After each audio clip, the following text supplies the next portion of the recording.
Well, hello everyone, and welcome to another edition of Talking Bullion.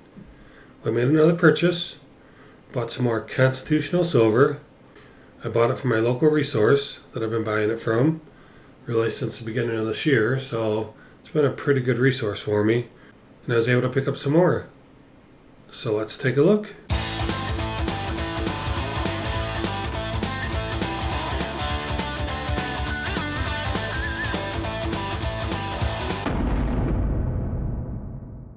Okay, as you know, I usually like to present it how it's presented to me.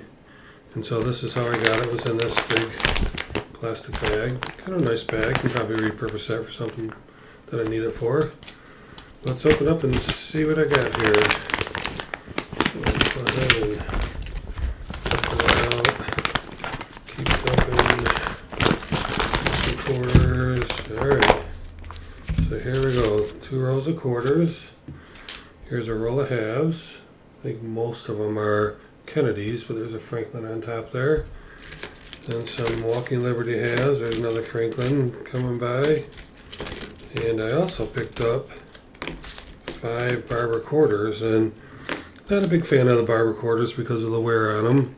But he gave them to me for well below spot. So I figured I'd get them. Why not? They're good to have in the collection. Maybe good to use for giveaways because they are, kind of valuable. They do carry a lot of premium typically with them, even a little bit wore down.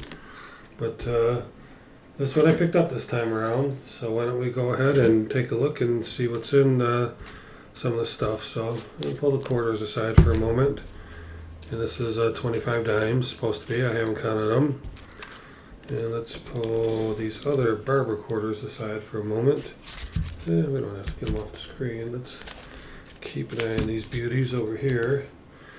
And then, so let's look at these ones he gave me loosely. So I picked up $10 worth, and then another 10, so another $5 worth. So we have $15 worth of halves. As you can see here, these are Walking Liberties, except for the one Franklin. There's the one Frankie sticking out there. And most of these are in, fair shape. There's what you typically get when you get Walking Liberties for regular price. In other words, you're not paying for BU. In fact, I looked at a BU roll of Walking Liberties on J&M Bullion the other day. Anybody care to guess how much those were? A BU roll of Walking Liberties. Anybody know? Anybody look that up? $704. All right, so let's go ahead and do the math on that. $704 for a BU roll of Walking Liberties. Let's take a look at that. So, as you know, there is a little over 7 ounces of silver in a $10 roll. Now, normally you would say 7.15 ounces, but that's the amount of ounces for wear. So on coins that have wear on them, like these Walking Liberties down here, that's the number you'd use, 0.715.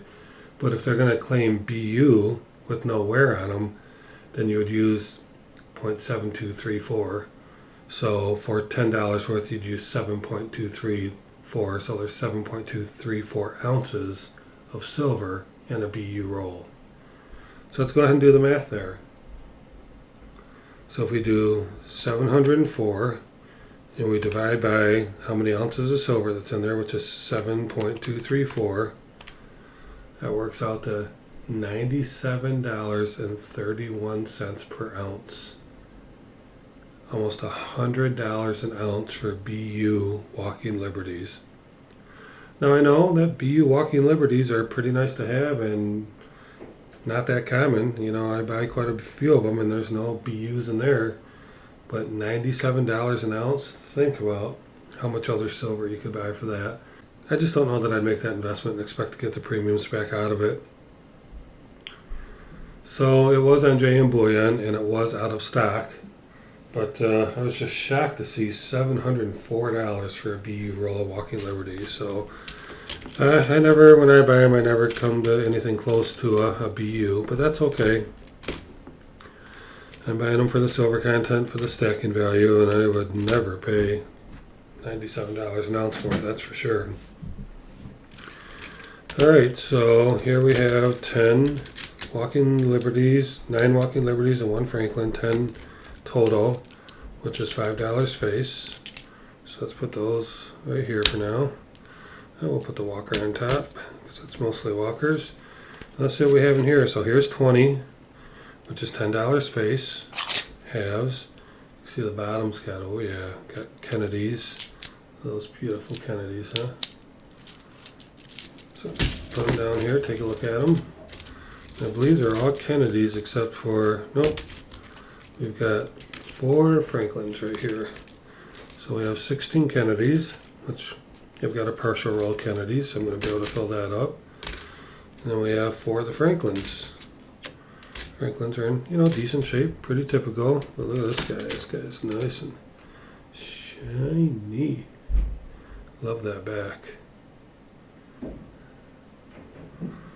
there's a few other ones I was looking at in here too that were in pretty good shape. A lot of the Kennedys are usually in pretty good shape, so it's not that shocking. And not always. You can see here, there's a couple toned ones and stuff, but as far as wear, I'd probably always use the 0.7234 calculation on the Kennedys because most of the time they don't have a lot of wear. Alright, so let's come across here to the dimes. Let me move these over a little bit, create some room for the dimes. Those Kennedys like to take up a lot of room. And so I'm supposed to have 25 dimes in here, and I think you said they were all rosies, which is perfectly fine with me. I just recently bought a couple rolls of Mercs off them though, so let me take a look. Oh, looks like there's some Mercuries in there. So here we have, I'll count them later, but I trust this guy. We've been doing a lot of business together. 25 dimes. Pretty cool. Yeah, like I said, there's at least 5 Mercuries in there. So that's pretty cool.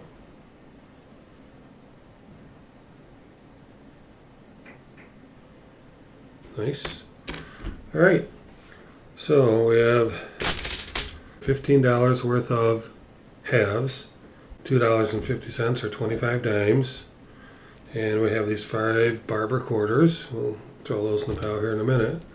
So then we also have these quarters here. So let's take a look at these. 2 rolls. So there's 40 quarters in a roll. $10 total, face value. Oops. Oops. Oops. Sorry about that. Oh, another one fell. So let's take a look at these guys. Oh yeah, look at those. I love buying off this guy because almost always the stuff he sells me is in great shape. I mean, look at the condition on these.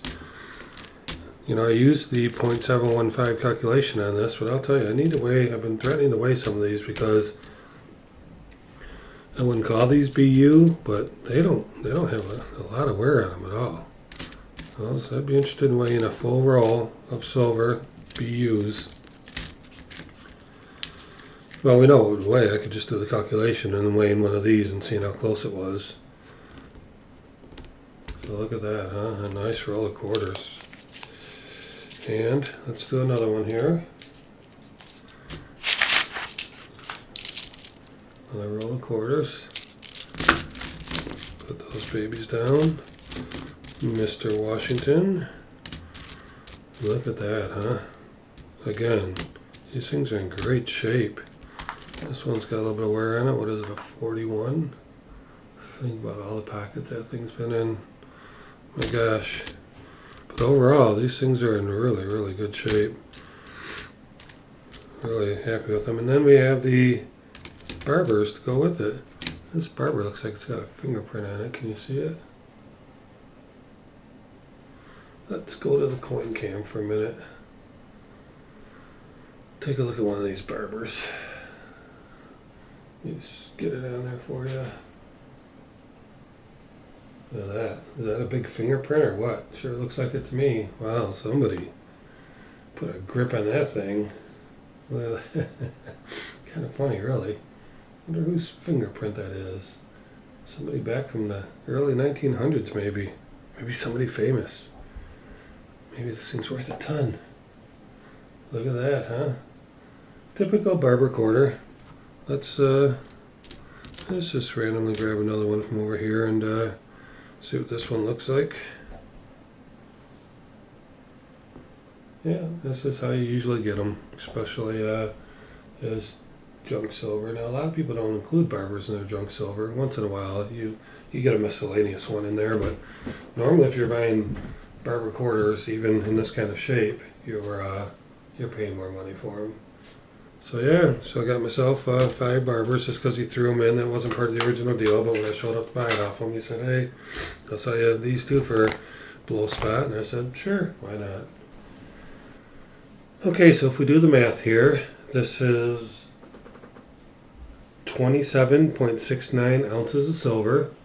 Probably a little bit more with the lack of wear on most of these coins, but we'll go with the 0.715 calculation, which puts it at 27.69.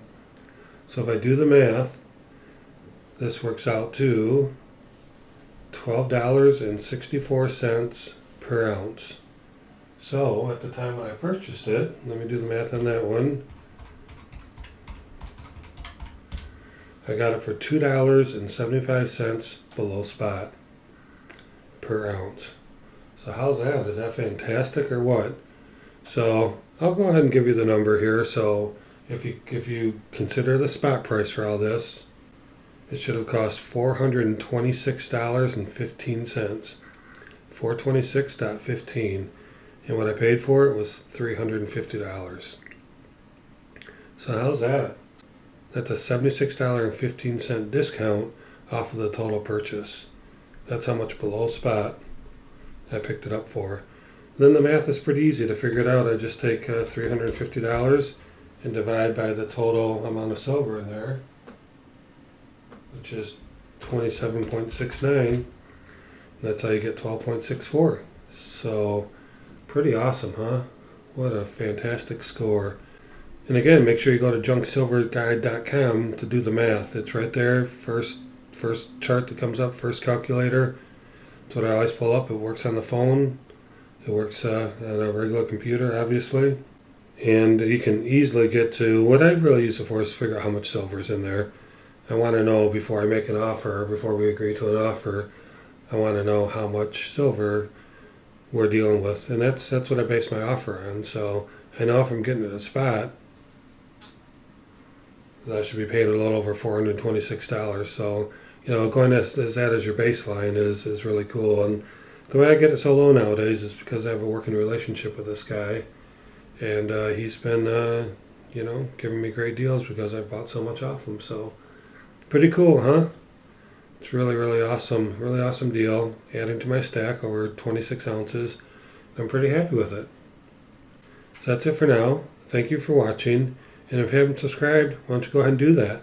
And also, don't forget to hit that little bell button to be notified when I put out another video. And take a look at the 2 videos that just popped up. Got some excellent content out there. I think you'll like it if you click on it. And always remember, let's keep talking bullion.